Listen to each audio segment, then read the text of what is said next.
Kesan pertama gue saat sampai di lokasi ini adalah suram. Halo semua, bersama aku lagi Devi. Selamat datang di Halloween.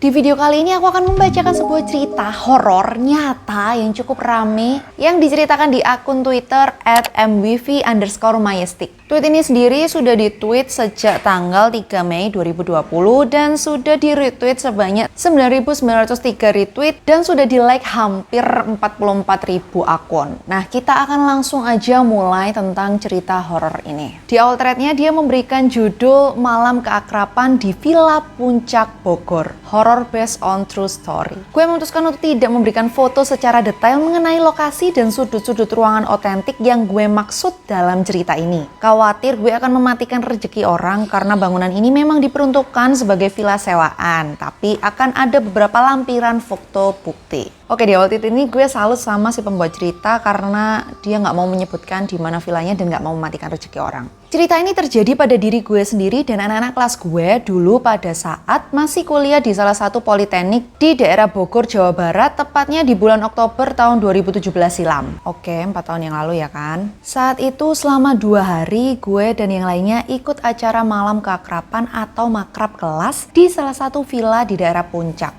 Sebuah villa yang tidak terlalu besar secara bangunan villanya, namun memiliki halaman dan taman yang sangat luas mengelilingi bangunan utamanya. Struktur tanah di villa ini agak naik turun. Untuk posisi villanya sendiri berada agak tinggi dari tanah landai yang jadi lapangan. Ada tangga untuk sampai ke bangunan villa itu. Lapangan ini ditumbuhi rumput-rumput hijau yang sudah rapi dari bagian depan pintu menyambung ke belakang. Oke. Di bagian belakang terdapat semacam 4 wisma kecil atau villa-villa kecil kosong. Mungkin villa ini sebenarnya diperuntukkan untuk acara besar, di mana villa tengah yang kami tempati sebagai tempat panitia, kemudian 4 wisma di belakangnya itu sebagai tempat anggota acara. Namun karena jumlah kami hanya 57 orang, kami hanya ditempatkan di satu villa utama di tengah. Bangunan villa utama ini sendiri terbagi jadi 2, bagian bawah dan atas yang sebenarnya menyambung, tapi hanya ada satu akses jalan melalui tangga luar. Tidak ada tangga penghubung keduanya dari dalam. Berikut merupakan perkiraan denahnya. Oke, kita langsung lihat denahnya ya.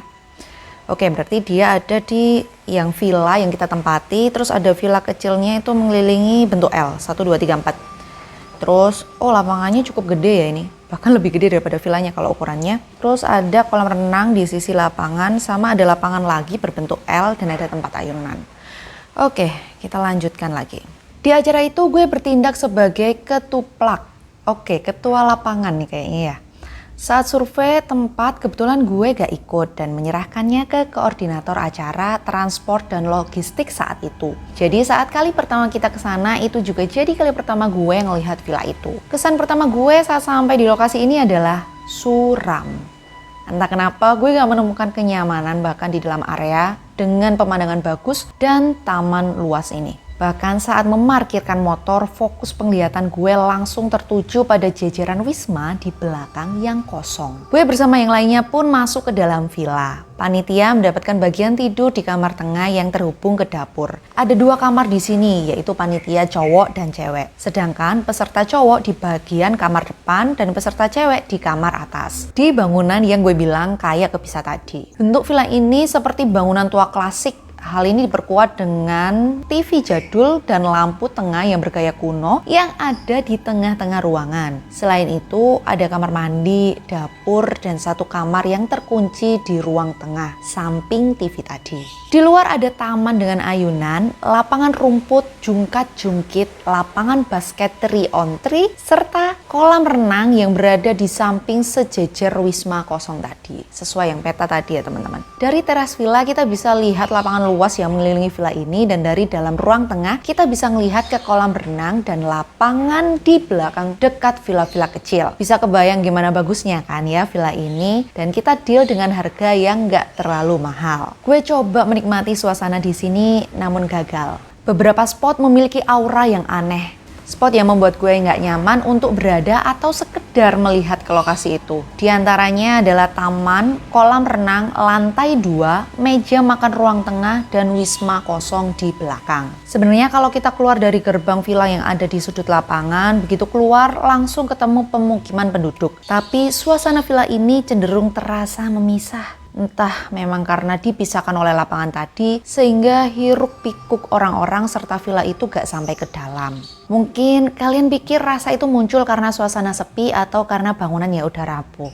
Enggak sama sekali. Bangunan ini cukup terawat dan bersih. Bahkan rumputnya pun dipotong dan kolam renangnya bersih. Namun entah dari mana datangnya perasaan gelisah itu. Acara pun dimulai dari jam 10 pagi diisi dengan games, makan-makan, dan serentetan kegiatan lainnya. Walaupun masih siang, perasaan gelisah itu tetap ada walaupun di tengah keriuhan acara dan banyaknya teman-teman gue yang ikut kegiatan itu. Ini jadi makrab dengan jumlah peserta terbanyak dari kelas gue. Sampai akhirnya waktu terus berjalan. Kita makan-makan, berenang, main basket, foto-foto, dan melakukan semua acara bebas di sekitar villa tersebut sampai malam pun tiba. Sebelumnya kami panitia ingin memanfaatkan lokasi taman depan dan belakang, depan villa kecil tadi sebagai lokasi acara kejutan jurit malam nantinya. Rencana ini sudah dijadwalkan sebelum keberangkatan dan gue setuju dalam posisi gak tahu kondisi villanya begini. Acara malam kami dimulai dari pemutaran video dokumenter aib-aib kami di kampus. Lampu sengaja dimatikan agar proyektornya lebih terang. Di tengah gelak tawa teman-teman ada perasaan gak enak lagi yang gue rasain. Kalian pernah gak ngerasa ketika ada seseorang yang memperhatikan kalian walaupun dari belakang, kalian bisa ngerasain hal itu? Begitu juga gue. Gue ngerasa dilihati atau lebih tepatnya kami merasa diawasi oleh sesuatu yang ada di sudut pintu dan di sebelah meja makan. Gue nggak tahu itu apa, namun karena rasa penasaran gue ambil HP dan foto random. Tujuan awalnya hanya iseng, sekedar tanya ke member grup siapa tahu ada yang respon. Oke, kita lihat ya fotonya. Oke, di samping sofa merah sama ini anak kah? Oke, kaki. Oh, ini kaki dia. Mohon maaf. Ini kakinya dia sama kakinya teman-temannya. Jadi dia makrab, bener-bener makrab ya. Dia tiduran, ya kan? Gue punya grup horor yang beberapa membernya punya kekurangan bisa ngelihat. Hah? Begituan.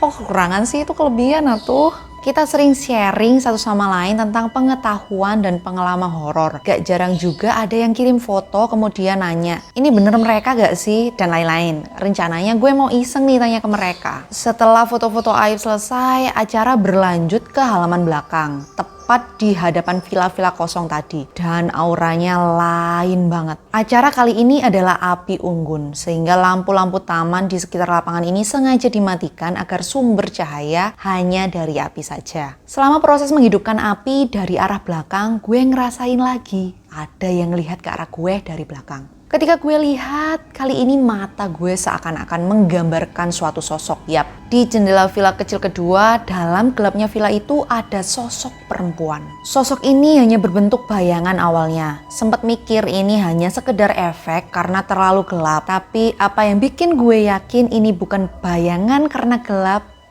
dia bergerak. Sekali dua kali gue terus-terusan nengok ke belakang dan sosok cewek itu masih mengintip dari jendela rumah. Imajinasi gak bener nih pikir gue. Akhirnya gue ngeluarin HP dan foto jendela tempat sosok ini muncul. Wujud yang gue lihat saat itu dia semacam pakai mukena. Nah, fotonya gelap banget ya kan? Kita terangin. Ya, fotonya gelap. Mungkin ada yang bisa ngelihat itu yang pasti jendela ya kan? Ada yang bisa ngelihat ceweknya. Oh, oke. Ini ada orang gak sih?